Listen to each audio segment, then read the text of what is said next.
The Scarlet Letter a la Shmoop. My name is Hester Prynne, and 1642 really wasn't my year. See, I had a child out of wedlock, and that was a big no-no in puritanical Boston. People clutched their pearls and gnashed their teeth over my sin. And they made me wear a scarlet A on my dress and stand on a scaffold for 3 hours. They kept asking me to name my daughter's father.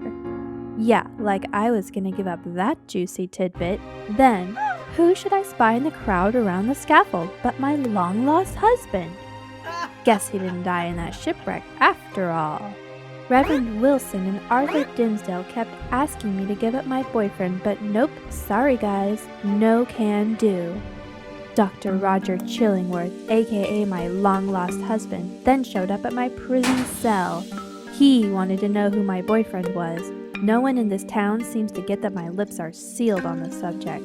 At any rate, old Roger told me that if I ever told anyone we were married, he'd ruin my boyfriend who shall not be named. Yet another secret I have to keep.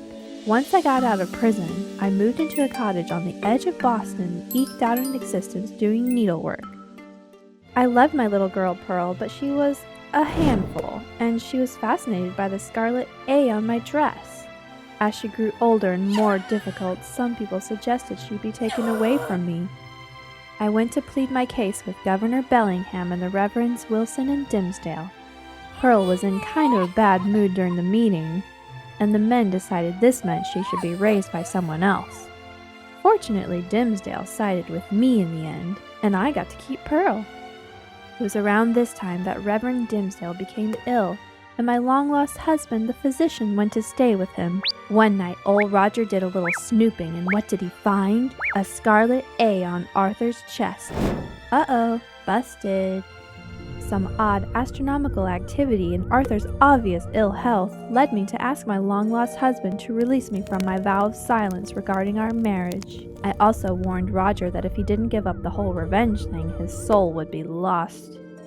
A few days later, I revealed Chillingworth's true identity and thirst for revenge to Arthur. I also talked Arthur into sailing for Europe with Pearl and me so we could start a new life together. I also took the A off of my dress. It had been on there for years, and there was a stain I needed to shout out. But my plan didn't work. Not only would Pearl not talk to me until I put the A back on my dress, but Arthur decided he was dying. And the captain of the ship my little family unit was supposed to sail on told me that Chillingworth had booked passage too, so great. Election day arrived, and Arthur gave an amazing sermon. Seriously, best one of his career, hands down. He then told everyone he was Pearl's father, and dropped dead in my arms. Old Roger decided he was tired of revenge, so he conveniently died too, leaving a fortune to Pearl. Several years have passed since the deaths of my long-lost husband and boyfriend, and I've returned to Boston. I'm wearing my scarlet letter again, but it doesn't seem to carry the stigma it once did, for the women of the town come to me for advice and comfort. Even so, I bet they'll stick a big red A on my tombstone when I die. I'm the baby daddy. Busted.